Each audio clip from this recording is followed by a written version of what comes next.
বিখ্যাত সেই সাংবাদিক দ্য বাতেন বিপ্লব বন্ধু বাতেন বিপ্লবের I am not so much famous at all. তো আপনারা সবাই চেনেন। তো বন্ধু কেমন লাগছে অসাধারণ অসাধারণ। বিশ্বের সপ্তাশ্চর্য আসলেই যে এটি আশ্চর্যজনক একটি স্থাপত্য, সেটি আসলে না দেখলে বিশ্বাস করা যাবে না। এতদিন আমরা পাঠ্যপুস্তকে পড়েছি, কিন্তু বাস্তবে এটা দেখে আসলে মনে হয়েছে যে এটা অবশ্যই 7 ওয়ান্ডার্সের মধ্যে একটি হওয়া উচিত ছিল, এবং সেটি হয়েছে না? সেটি হয়েছে। পুরো সাম্রাজ্যটাই অন্যরকম না? অসাধারণ একদম। মানে সভ্যতা তখন কোথায় ছিল? ওই সময়ের সাথে এখন যদি কম্পেয়ার করা যায় তাহলে অবশ্যই বলতে হবে যে দিনে দিনে আসলে মানুষের যে অধপতন হচ্ছে সেটি প্রমাণিত হয়েছে।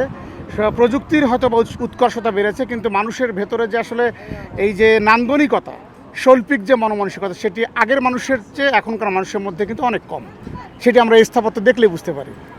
ওকে, ধন্যবাদ। চলো আমরা এই পাশটি ঘুরবো এবং ঘুরে আপনাদেরকে দেখাবো এবং এর ইতিহাস ক্ষণে ক্ষণে জানাতে থাকবো।